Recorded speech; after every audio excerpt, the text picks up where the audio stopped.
Thank you for the skit, scripture reading, special performances. Everyone was doing really well. I appreciate your effort to make that skit fun, especially that angel was very impressive. Where's the angel? I think the angel is going through puberty, teenage years, very passionate about sharing the gospel. 오늘 주시는 말씀 저희가 같이 보려고 합니다.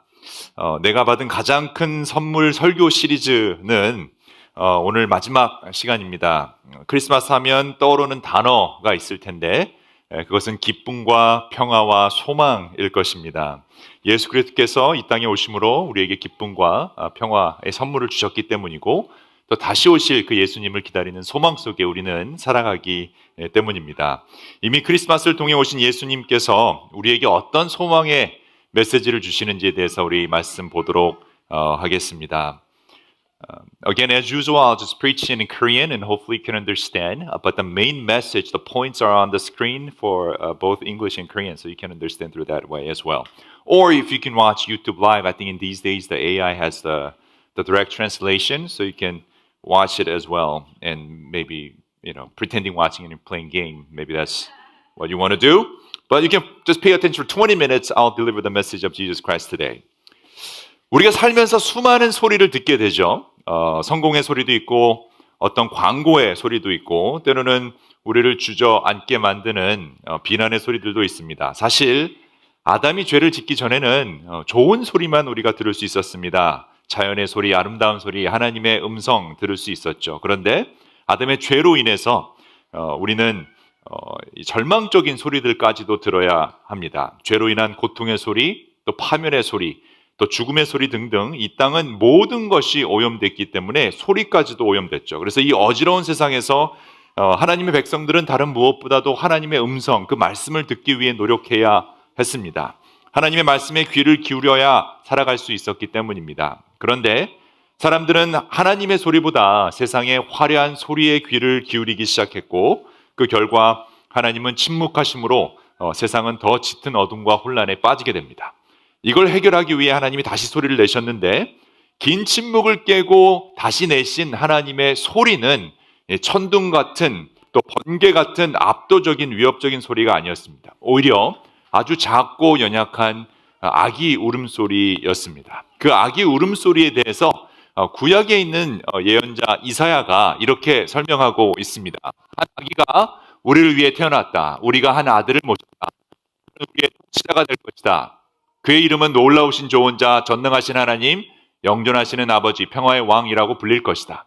그의 왕권은 점점 더 커지고 나라의 평화도 끝없이 이어질 것이다. 그가 다윗의 보좌와 왕국 위에 앉아서 이제부터 영원히 공평과 정의로 그 나라를 굳게 세울 것이다. 만군의 주님의 열심이 이것을 반드시 이룰 것이다. 그러니까 예수님이 태어나시기 700여 년 전에 이런 예언이 이사야 예언자를 통해서 임했습니다. 그리고 지금으로부터 2000여 년 전에 이사야 선지자가 예언했던 그 놀라운 조언자, 평화의 왕, 육신을 입고 우리에게 오신 사건이 바로 크리스마스죠. 근데 놀랍게도 그 어떤 소리보다 보잘것없고 작다고 할 수 있는 아기 울음소리로 메시아의 소식이자 하나님의 열심의 소리를 들려주셨습니다. 이게 참 아이러니합니다. 왜냐하면 우리는 내 말을 듣지 않으면 어떻게 합니까? 내 음성이 더 올라갑니다. 소리를 더 크게 냅니다. 답답하고 화가 날 때면 우리의 목소리는 어김없이 올라가고 커지죠. 더 잘 들으라는 의도도 있고 소리를 치면 더 확실히 내 소리가 들릴 것이라고 생각하기 때문입니다. 오늘 아마 이 자리에서도 자녀를 키우신 분들이나 또 결혼하신 분들 가운데서는 말이 통하지 않을 때 점점 소리가 높아지는 경험을 아마 다 해보셨을 겁니다. 그런데 문제는 이 말이 잘 통하지 않으면 또 소리치는 분들도 많이 계시다라는 거예요. 저도 점점 귀가 안 들려서 이 소리 크게 들려야 할 때가 많이 있습니다. 그래서 맨날 집에서 이 3 스트라이크 아웃을 당할 때가 있습니다. 한 번에서 못 알아들을 때마다 스트라이크 아웃을 주는데 가끔 그럴 때가 많이 있습니다. 특히 아내님의 소리를 잘 들어야 하는데 안 들릴 때가 많이 있어요. 잘 안 들리고 싶은 척 하는 경우도 있지만 이제 잘 안 들립니다. 아무튼 우리는 말을 안 들으면 소리를 크게 내죠. 우리 아이들한테도 소리를 크게 지릅니다. 그런데 하나님은 그렇게 말씀을 하시고 설득을 하려고 했는데 말을 듣지 않았던 그 백성에게 소리를 내신 것이 아니라, 화를 내신 것이 아니라 천둥 소리와 폭풍 소리가 아닌 한 작은 아기의 울음소리로 찾아오십니다. 그 울음소리의 의미가 우리 모두에게 기쁨이자 또 평화의 소리임을 누가는 이렇게 기록해 두고 있습니다. 그 지역의 목자들이 밤에 들에서 지내며 그들의 양떼를 지키고 있었다. 그런데 주님의 한 천사가 그들에게 나타나고 주님의 영광이 그들을 두루비추니 그들은 몹시 두려워하였다. 천사가 그들에게 말하였다. 두려워하지 말라. 나는 온 백성에게 큰 기쁨이 될 소식을 너에게 준다. Great joy has given to you. 그러니까 기쁨과 평화의 선물이 아기의 탄생으로 말미암아 우리에게 주어졌다라는 거죠. 11절도 보면 오늘 다윗의 한 동네에서 너희에게 구주가 나셨으니 곧 그리스도 주님이시다. 한 갓난 아기가 포대에 쌓여 구유에 누워있는 것을 볼 터인데 이것이 너에게 주는 표징이다. 그러면서 이렇게 엔젤들이 얘기를 하죠. Glory to God in the highest heaven and on earth peace to those on whom his favor rests. 기쁨과 평화의 선물이 아기 예수, 그 탄생의 울음소리로 지켜진 것입니다. 그 기쁨과 평화의 울음소리를 따라 목자들이 달려가게 되죠. 그래서 누가복음 2장 16절을 보면 그리고 그들은 급히 달려가서 마리아와 요셉과 구유에 누워있는 아기를 찾아내게 됩니다. 목자들은 자기들이 보고 들은 모든 일을 자기에게 알려주신 그대로임을 알고 돌아가면서 하나님께 영광을 돌리며 찬미하게 되죠. 그리고 그 이름을 예수, 구원하실 자라고 합니다. 예수, 구원 받으실 분, Jesus, Savior. 드디어 메시아의 약속이 오랜 기다림 가운데 아기의 울음소리로 이루어진 것입니다. 우리를 창조하시고 구원하시기 원하시는 하나님의 그 사랑의 열심이 2000여 년 전 한 조용한 시골 베들레헴에서 성취된 것입니다. 이게 왜 중요한가 하면 성경의 핵심이 바로 이 언약의 성취이기 때문이에요. 구약을 영어로 Old Testament라고 부르죠. 그다음에 신약을 New Testament라고 합니다. 오래된 약속과 새로운 약속이라는 타이틀을 가지고 있는 것이 성경입니다. 그래서 메시아의 출현으로 크리스마스 아기 예수를 통해 그 약속이 이루어졌기 때문에 하나님은 올드 테스트멘트를 통한 약속이 지켜졌고 새로운 약속도 지켜질 것이라는 것을 우리에게 말씀해 주십니다. 우리의 아버지는 약속을 지키시는 분이십니다. 인터스텔라라는 영화에서 가장 감동적이면서 신학적인 장면이 하나 나오는데요. 인류를 구원하기 위해 다른 행성을 찾아 떠난 그 아빠 쿠퍼를 기다렸던 딸 머피가 나이가 들어 죽기 전에 아버지를 다시 만나는 감동적인 장면이 나옵니다. 이게 상대성 이론 때문에 시간차가 있어서 중력이 강한 데는 시간이 더 천천히 가니까 이 딸은 시간이 빨리 가고 아빠는 이제 느리게 가서 다시 만났을 때는 아버지보다 훨씬 늙은 딸을 만나게 되는데요. 그 마지막 장면에서 수십 년 동안 아버지를 기다렸던 딸 머피가 아버지에게 이렇게 말하는 장면이 나오는데 혹시 영화 보신 분들 계십니까? 안 보셨다면 오늘 꼭 가족들과 보시기 바랍니다. 이런 장면이 나옵니다. 이제 왼쪽에 있는 머피가 딸인데요. But I knew you would come back 이렇게 얘기합니다. 그래서 아빠 쿠퍼가 얘기하죠. How? 그때 했던 말이 Because my dad promised me. Because my dad promised me. 나는 아빠가 다시 돌아올 줄 알았어요 라고 하자 어떻게 알았어? 라고 아빠가 묻죠. 그러자 왜냐하면 아빠가 약속하니까. 이 감동적인 장면을 제 딸과 같이 보았습니다.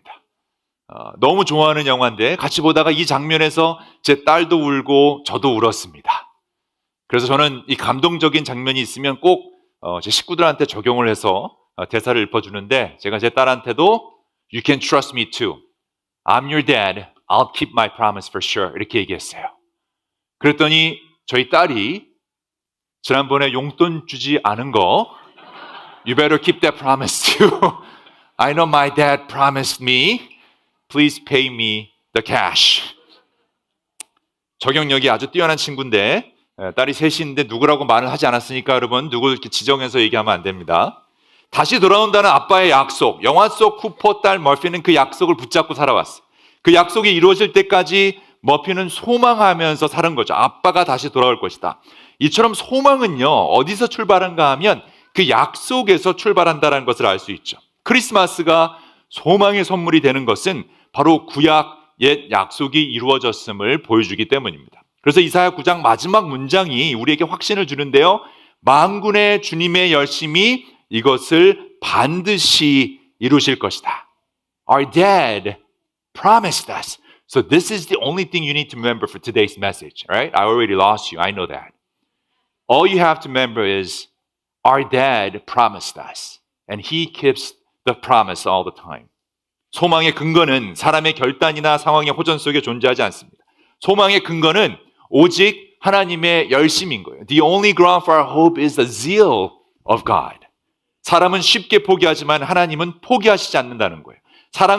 사람의 사랑은 식어도 하나님의 사랑은 끝까지 간다라는 것입니다. 이사야 이후에 하나님은 오랫동안 침묵하셨어요. 그런데 그 침묵은 포기가 아니라 준비였습니다. 사람들이 하나님의 소리를 듣지 않자 하나님은 말씀이 육신이 되어 우리에게 오셨습니다. 그리고 그 하나님의 소리를 어린 아기의 울음소리를 통해 우리에게 알려주셨죠. 그분이 바로 예수 그리스도십니다. 예수님은 문제를 피해가는 소망이 아닙니다. 고통을 부정하는 소망도 아닙니다. 예수님은 고통 한가운데로 들어온 소망, 우리의 울음을, 우리의 눈물을 아시고 아기의 울음소리로 우리에게 다가오신 분이십니다. 우리의 눈물을 아시는 소망이요, 우리의 실패를 이해하시는 소망이자 죽음까지 통과한 소망입니다. 그리고 그 소망 되신 예수님께서 우리에게 다시 돌아온다고 약속하신 책이 바로 New Testament, 신약책이죠.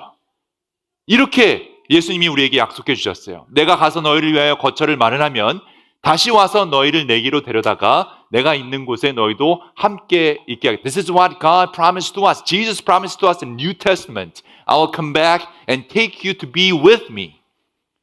In Matthew 24:30 also states like this, then will appear the sign of Son of Man in heaven, and then all the peoples of the earth will mourn when they see the Son of Man coming on the clouds of heaven with power and great joy. 인자가 구름을 타고 큰 영광에 쌓여서 다시 올 것을 볼 것이다. 우리에게 다시 오신다라고 약속하신 그 분을 기다리며 사는 사람들이 그리스도인들이에요. 그러니까 우리의 소망은 그분의 약속 안에 있다라는 거죠. 그때까지 예수님은 성령님을 통해 우리에게 뭐라고 약속하셨는가? This is what he said. And surely I am with you always to the very end of the age. 볼지어다 내가 세상 끝날까지 너희와 항상 함께 할 것이라. How do we know this? Because our dad promised us. How do we know this? Because our dad promised us. 예수 안에 있는 소망은 그래서 그냥 다 잘 될 거라라는 막연한 파지티비티가 아닙니다. 크리스마스를 보여주신 하나님의 열심히 마지막까지 우리와 늘 함께한다라는 그 약속 속에 믿어지는 믿음입니다. 하나님의 열심히 마지막까지 우리와 함께한다라는 믿음입니다. 나의 열심은, 나의 패션은, my zeal, 곧 시들며 변심되지만 하나님의 열심은 언제나 진심입니다. 그 증거가 바로 크리스마스이고, 그래서 크리스마스인 오늘 우리는 주님 안에서 소망할 수 있게 되는 것입니다. 사랑하는 여러분, 지금 혹시 소망을 말하기 힘든 상황에 계십니까? 기도해도 바뀌지 않는 현실, 열심히 살아도 달라지지 않는 삶, 그래서 지치고 힘들어 열심을 잃어버린 그런 생활을 하고 계십니까? 혹시라도 그렇다면 오늘 성탄 메시지는 이것입니다. 나의 열심을 믿지 말고 하나님의 열심을 믿어야 할 것입니다. 왜냐하면 우리의 소망의 근거는 우리의 열심이 아니라 약속을 이루기 위해 오늘도 일하시는 하나님의 열심이기 때문입니다. 나의 열심이 아니라 하나님의 열심. Our hope rests not on our zeal, but on God's zeal to fulfill His promises. 소망은 내가 얼마나 열심히냐가 아니라 하나님이 얼마나 신실하신가에 달려있어. 소망을 내 열심 속에서 느끼려 하지 말고 I don't feel hope, I'm hopeless 이렇게 느끼는 것이 아니라 하나님의 열심 속에 그 소망을 붙잡아야 하는 거죠. 소망은 감정이 아니에요. 소망은 붙드는 진리예요. 힘들 때마다 그래도 하나님은 나를 포기하시지 않으신다. 하나님의 열심히 나와 함께 하신다. 하나님이 함께 한다라는 그 약속을 붙잡아야 할 것입니다. How do we know this? Because our God, our Father, our Dad promised us. 말씀을 마치도록 하겠습니다. 크리스마스인 오늘 우리 모두는 나의 열심을 내려놓고 하나님의 열심을 붙잡아야 할 것입니다. 그러니까 여러분, 우리 그만 열심히 삽시다. 그만 열심히 합시다. 열심히 하는 것보다 훨씬 중요한 거는요, 잘하는 건데요. 우리가 하나님의 자녀로 잘한다라는 것은 하나님의 열심을 붙잡는 거예요. So kids, teenagers, 열심히, you don't have to do like your best, all that kind of stuff. You know, I know your parents are saying you have to try your best. Of course, you know, we have to try our best. But then, you don't trust your zeal. You have to trust God's zeal. God's passion, not your passion. You have to hold on to God, not your own effort or your experience. 열심히 일하고 공부하고 살아가는 건 당연하지만 우리는 내 힘으로만 열심히 살아가려고 하면 지친다는 거예요. 우리 열심에는 늘 한계가 있기 때문이에요. 나의 약속이나 배우자의 약속, 주위 사람들의 약속들이 잘 안 지켜질 때가 너무너무 많잖아요. 그렇지 않나요? 우리는 약속을 해놓고도 지키지 않을 때가 너무 많아요. 우리의 열심은 항상 부족해요. 하지만 기억하시기 바랍니다. 크리스마스의 소망은 내 열심과 내 약속에 달린 것이 아니라 나를 절대 포기하지 않는, 여러분을 절대 포기하지 않는 그 하나님께 달려있다라는 것입니다. 우리는 열심히 사는 사람이 아니라 하나님의 열심 때문에 살 수 있는 사람이라는 거예요. 그러니까 우리 너무 열심히 안 한다고 우리 아이들한테 뭐라고 하지 맙시다.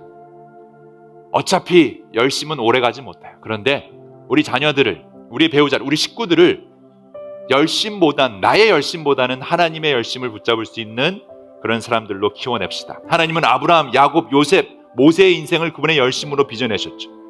인생에 짙은 밤도 있고 어려움도 있었지만 하나님의 열심은 결국 그들을 축복의 통로로 만드셨어요. 그러니 지금 우리가 겪는 고난도 하나님의 열심 안에 있다라고 믿을 수 있다면 그 열심이 오늘 여러분의 눈물을 닦아주고 그 꺾인 무릎을 일으켜 세워준다라는 믿음으로 나아갈 수 있을 것입니다. 여러분, 반드시 우리는 다시 설 수 있고 반드시 우리는 그 소망 안에서 살아갈 수 있습니다. How do we know this? Because our dad promised us. Our dad promised us. 기도하겠습니다.